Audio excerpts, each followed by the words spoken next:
مرحبا. المفاوضات الروسية التركية بشأن الوصول إلى قمة بين الرئيسين بشار الأسد وأردوغان وصلت إلى مرحلة متقدمة. الروس قدموا ورقة العمل السورية للأتراك وتتضمن 6 نقاط، بينما الأتراك تقدموا ب3 مطالب ينتظرون الرد السوري عليها. الروس يفاوضون الآن كوسيط للوصول إلى لقاء قمة، لا يفاوضون كأصحاب قرار، ولو كانوا أصحاب قرار بالموضوع كما يظن وكما يعتقد لدى الطرف الآخر والأطراف المحايدة لما كان هناك من داع لا لهذه المفاوضات ولا لتصريحات سورية، ولا كان أردوغان بالأصل سيتحدث إلى الرئيس السوري بشار الأسد في الأسابيع الماضية إن كان هو أو وزير خارجيته حقان فيدان. عندما تركيا تصرح وتخاطب الرئيس بشار الأسد والدولة السورية، هذا يعني للأتراك بأن القرار في دمشق ودمشق حصرا.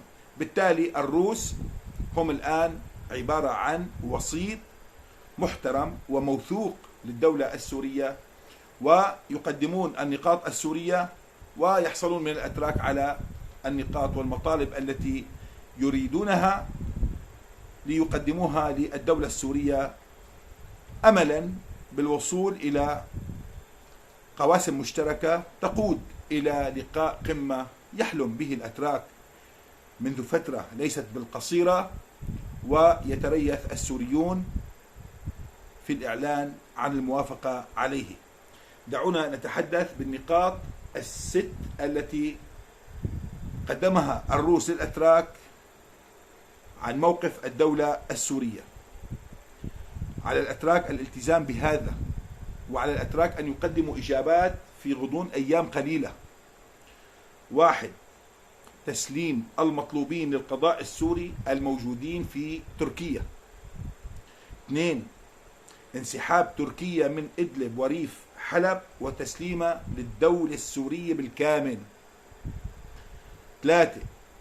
على وجه السرعة يعني قبل الانسحاب، تسليم معابر باب الهوى وباب السلامة وكل المعابر الحدودية لقوات الدولة السورية، الجيش السوري وحرس الحدود. هذا البند يسبق الانسحاب. هذا بوادر حسن نية، هاتون لهدول المعابر الحدودية والمعابر كافة للدولة السورية، وتصبح تحت إمرة الجيش السوري وإشراف الجيش السوري وحرس الحدود لنكمل باقي النقاط.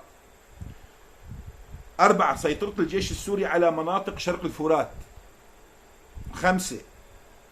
وحدة الأراضي السورية، التزام تركيا بوحدة الأراضي السورية والتعهد أمام الروس والإيرانيين بألا يكون هناك أي مطمع للأتراك في أي منطقة سورية.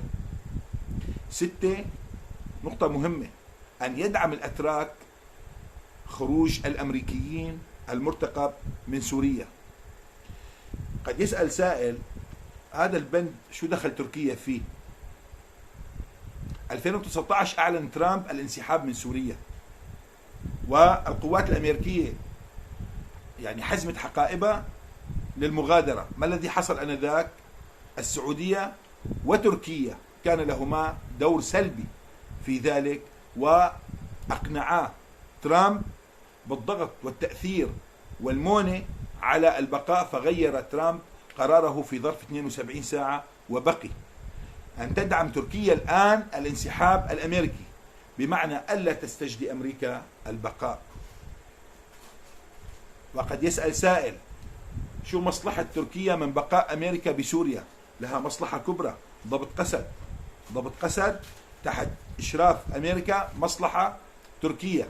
على تركيا الآن أن تدعم الخروج الأمريكي، وبالتالي قسد تستسلم مهما بلغ عديدها وعتادها وأسلحتها، ستستسلم والجيش السوري سينتشر على الحدود، وتصبح تركيا الآن بمأمن من أي مخاطر قد تنشب باتجاهها من شمال شرقي سوريا. هذه هي النقاط السورية. النقاط التركية أو المطالب التركية أن توافق سوريا على الفور على استقبال 1,000,000 نازح من تركيا والتعهد بألا تلاحقهم أمنيا. هذا واحد. 2، أن تسمح سوريا لتركيا بالدخول إلى الأراضي السورية حتى عمق 30 كيلو مترا عند الحاجة. عند الحاجة شو يعني؟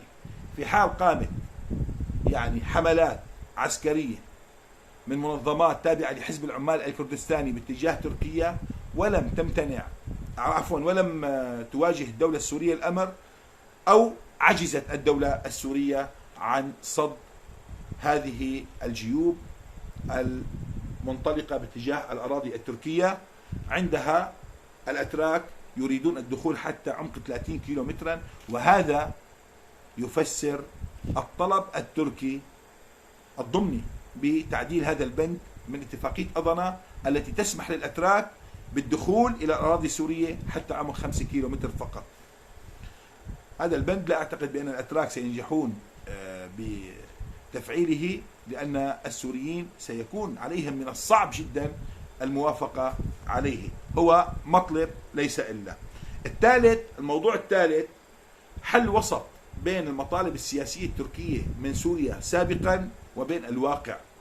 تقول تركيا بأنها تتمنى على الدولة السورية دمج المعارضة المقبولة من دمشق في الحكومة السورية. يعني ما عاد نحكي بدستور جديد، ما عاد نحكي بانتخابات، ما عاد نحكي بهالمسائل، ولكن المعارضة التي ترى دمشق أنها مقبولة و يعني يستساغ وجود عناصر منها في الحكومة السورية أن تستقبلهم الدولة السورية وتدمجهم بالحكومة السورية. الثلاث نقاط، الأول أعتقد الدولة موافقة عليه سلفا، عودة النازحين 1,000,000 ولا 2,000,000 أبناء البلد بالنهاية، والحكومة السورية لن تلاحق أحدا أمنيا، وهذا ليس مطلب تركي بل هو يعني ثوابت سورية وطنية وأخلاقية بحتة. الثاني بده دراسة كتير وأعتقد لن تتم الموافقة عليه.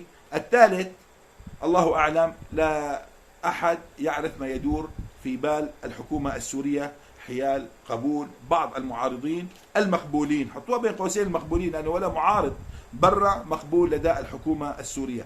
في ذروة ضعف الدولة السورية والتهالك الذي أصابنا لم تتقبل الدولة السورية معارضا واحدا من الخارج.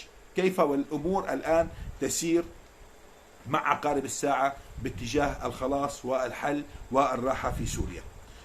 هذا كان موضوع الروسي التركي وما توصلوا إليه الآن حتى هذه اللحظة. الأيام المقبلة ستشهد الكثير من التطورات سواء في بغداد وسواء في 3 محافظات سورية، لقاءات قد تكون سورية تركية أمنية مباشرة، وقد تستمر على صعيد الأتراك والروس وحسب.